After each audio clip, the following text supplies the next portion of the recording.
So this last month was a bit of a doozy. We were scrambling to get out of Arizona and up to Oregon, but various projects just couldn't be brought. So after quite a few delays, we finally made it with just a few days to spare before I had to leave again to go to Burning Man. I had promised to be part of build crew for a group, and so I really couldn't miss it. This year I helped out on Build and Strike for a group called Black Rock Cinema. They work with Cordillera Film Festival to curate this short film festival for the event every year, which is really cool.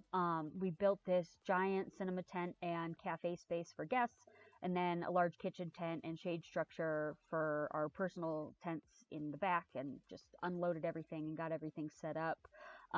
Since there's quite a few people from Cordillera in particular that really couldn't be there for Build and Strike, but obviously they're doing the work of curating and then running the film festival during the entire event. So the whole build crew was super great. Most everyone had a great attitude, so it was a very fun build.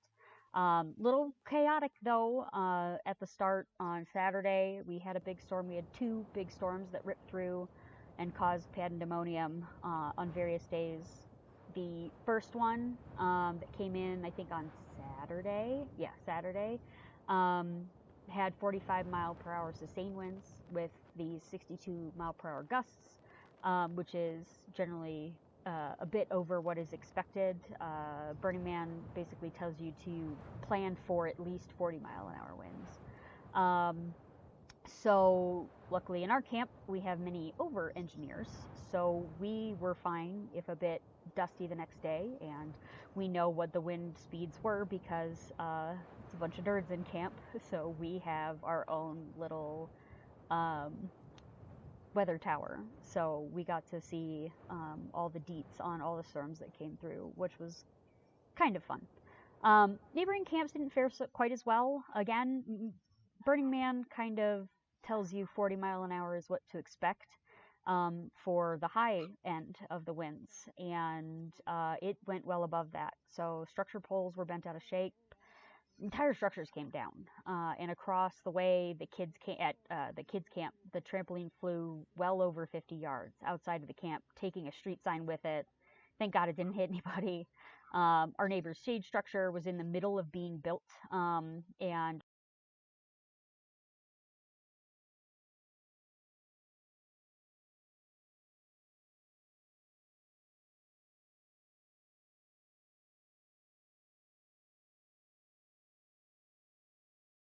wasn't bolted down yet when the storm hit, meaning that they were standing and hanging on to the poles with dear life while someone tried to bolt them to the ground during the sandstorm. Chaos and dust aside, our kitchen tent was rated for 120 mile per hour winds, and we already had it up. So we took shelter in there, bringing in any refugees that were lost in the storm. Kind of, if we saw anybody out there, we could see anything, or when people went out to go check on others, we inevitably would bring somebody back with us. But it was rated for 120 mile an hour winds, so we just broke out the margaritas and had a little party for a few hours while the winds raged outside. Why not? And it was actually really fun. I don't mind the winds and I don't mind the chaos, especially when you have a structure that can handle it. So we actually had fun. And like I said, we were fine. The next day, there was a whole lot of sharing our extra lag bolts. We had these 3-foot long anchor spikes that we lent out to neighboring camps to help secure their structures better. Did a lot of rebuilding on that Sunday, which is the first day that any events start. So we luckily got to open on time. Not everybody was so fortunate. This Burning Man, there was a whole lot of rescheduling. The short film festival was great though. I didn't get to see all of the short films, but every one I did see was great. And we even had a Shorts for Shorties film festival that was put on for the kids camp. That was really cute, and honestly really inspiring for kids. It was really great.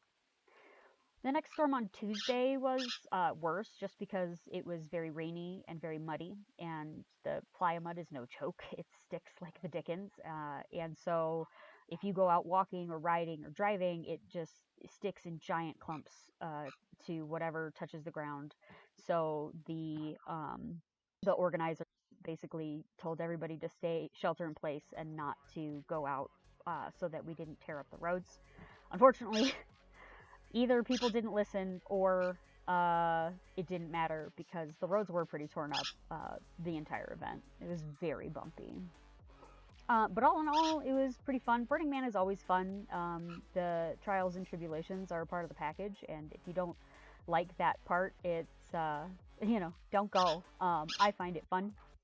I like running around, seeing all the art, getting inspired, and just going out and dancing until the sun rises. It's always a great time. Always a little bit surreal out on the playa, both during the day and at night. The first time I went, it seemed endless. Now, not so much. I have a lay of the land, but it's still pretty magical regardless. And I had some friends there with me, and it made it a great time. The rest of the month was just about as chaotic due to a series of unfortunate events. Little progress was made for unpacking and setting up while I was gone, so we had to go full tilt on that as soon as I got back, and that took up a bunch of the time. I did bring projects with me to finish off. Agrat from, I believe, Shin Megami Tensei and Sephiroth. Both are somewhat unusual wings. Agrat has wings coming out from the low back, while Sephiroth poses balance challenges because the wing is only on one side. Unfortunately, until I had some space to work in, there wasn't much I could accomplish. Even once things were set up, it was a challenge. Our power and internet aren't the most reliable out here, and that makes using power tools and the sewing machine a bit of a balancing act with our power. And then space is a bit limited, which makes working on large projects pretty difficult. For those of you that, work in your bedrooms and whatnot, you'll know the difficulties. The other issue is I forgot a few rather important things. I could have sworn I packed them, but they're nowhere to be found. So either I got packed into a box and then accidentally left it, or I imagined packing them in my frenzy to pack, but never actually did. 50-50 odds, really. I'm pretty scatterbrained. Anyway, work continues regardless. I'll get you guys more detailed videos on each of these wings as I get those missing bits and finish them off.